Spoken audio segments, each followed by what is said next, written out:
If I go over the border to North Carolina, it actually shoots up to like 311. So that's high by this area standard, and it's only going to go up higher as we keep going along here, because as this unrest unfolds and there's no more continuity of government or no order in the Middle East, that's going to cause a huge problem. And we're intentionally not. This is my opinion, and I'm interested to get the panel's discussion here or feedback. Is I intentionally think that we're not drilling in this area in this country simply because they want this to happen, which is why I think it's kind of engineered to bring everything down. Tom, what do you think? They're shutting us down deliberately. Yeah.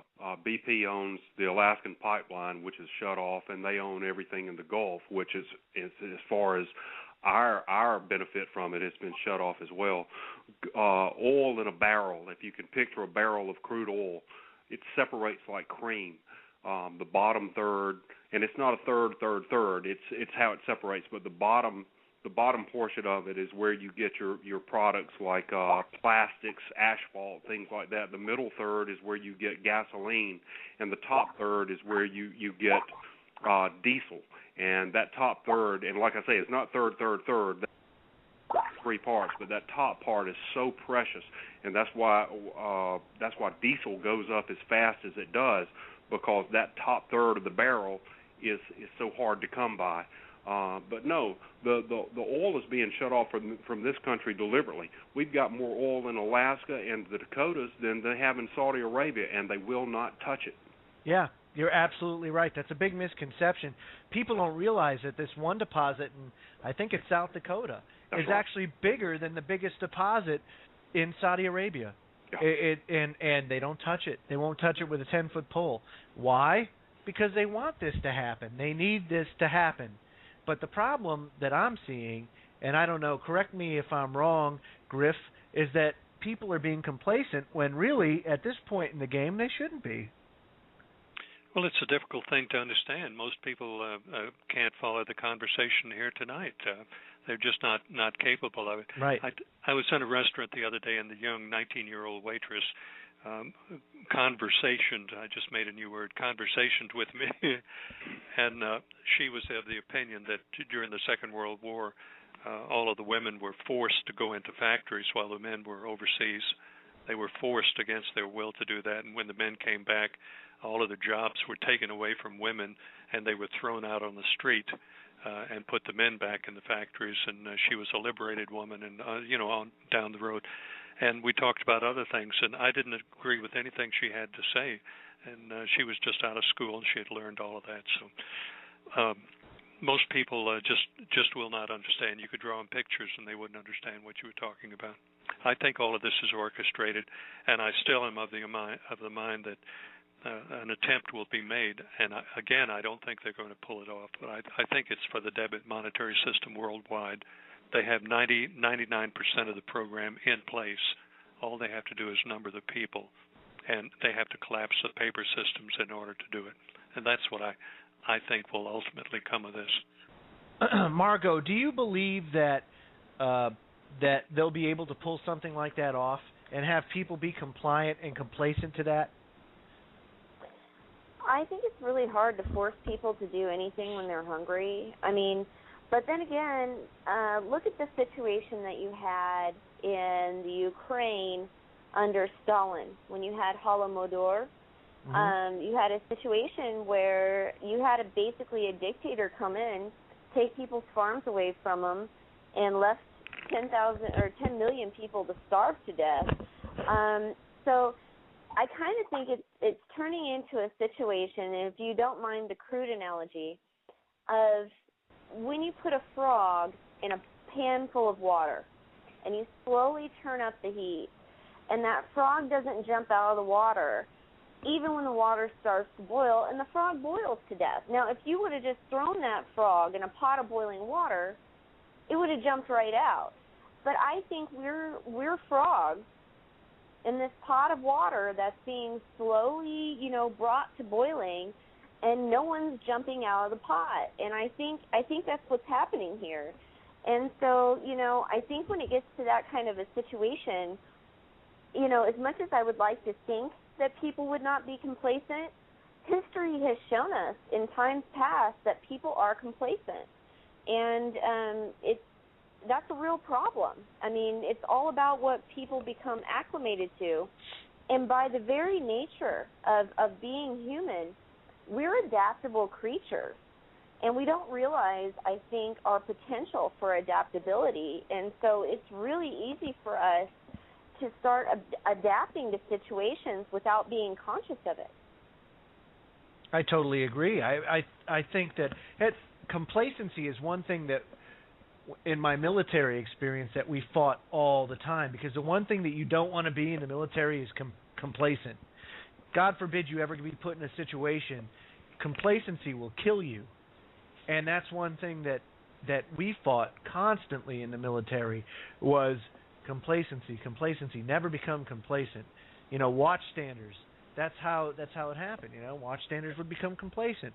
The same thing can be said if you're in an SHTF scenario and you're watching after your home.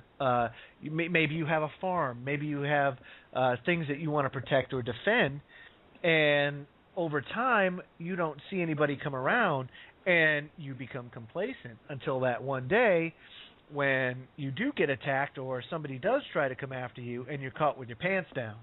And it's one thing that we, as humans, we fight all the time, because you kind of get used to things being one way. We in this country have gotten used to life being one way, and we've been spoiled, and it's coming to a screeching halt. And that's the problem that we're running into this country, is people have lost the ability to adapt and understand that it wasn't this way forever, and that it can be a whole lot worse, and that it's going to be a lot worse. Gwen, I'm interested to get your feedback on this. What do you think? I think that complacency is going to be the death of a whole bunch of people. I really do, and I think that they don't listen. I've had people flat out tell me the government will not let that happen.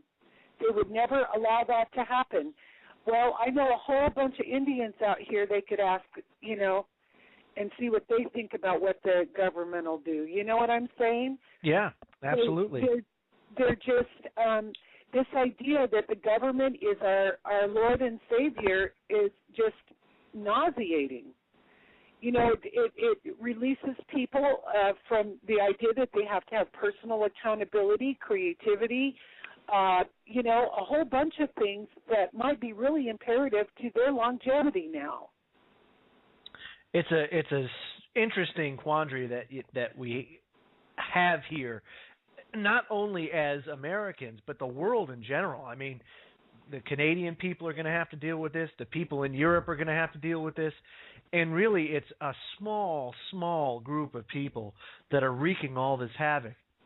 And all people have to do is say, look, I'm not playing anymore. It's really that simple. But it's going to cause a lot of pain and a lot of anguish and a lot of suffering. But in the end, the suffering will be short-term. It'll be more intense. It'll be short-term, but we'll get through it a lot quicker. And at least that's my thought on that. Let's go to the phones. Jim in Amarillo, you're live on the air. Go ahead, buddy. All right.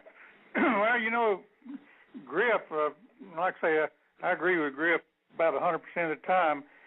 This thing is being planned. I mean, it is definitely planned by the powers that be, and I refuse to call them the elite, because elite is something nice, and these people aren't nice.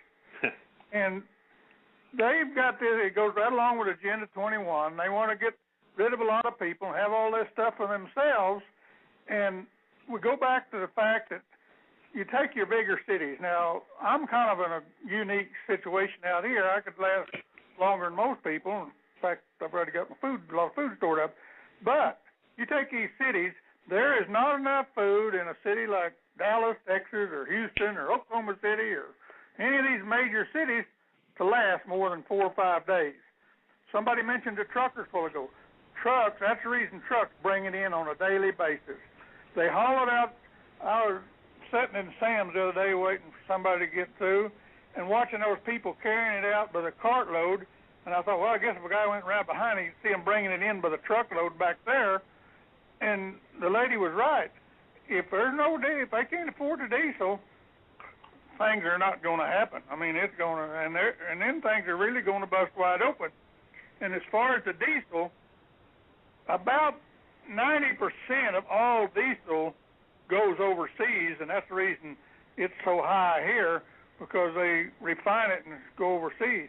And it's been 30 years or longer since we have had a refinery built in the United States, all on account of all these do-gooders, and I think they're all on the pay of the powers that be, so they can get their agenda. They've got an agenda, and they tell us what's going to happen, and sure enough, it starts to happen. Yeah. If there's one thing, Jim, they certainly do tell you. They tip their hand before they do it, don't they? Yeah, they're in cahoots with Hollywood, and you see some of these movies. There's a movie out that came out in, I think, 06 or 07 called Knowing. It's got a picture in it. I've seen just a little trailer of it that looks exactly like that BP deal. Right. A deal blew up out in the Gulf just like that. Called Knowing is the name of the movie. And I haven't seen the movie, but I've seen just enough trailer of it to know that they was telling us this is going to happen. And I tell you, and Griff has mentioned this several times, and I've done a little research and been on several deals.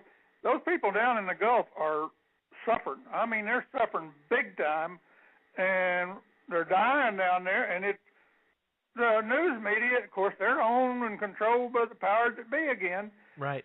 And no one's hearing a thing about it.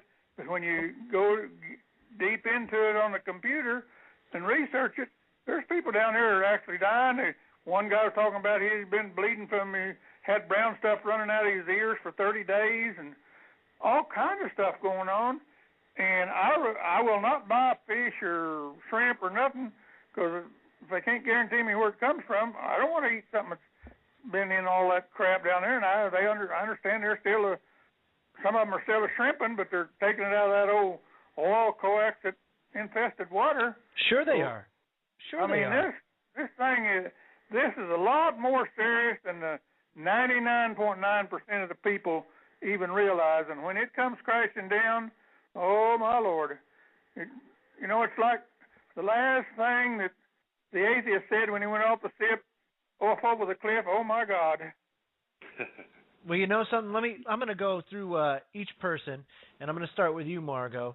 If knowing now what you know, where do you go from here as far as your preparation? What is your priorities?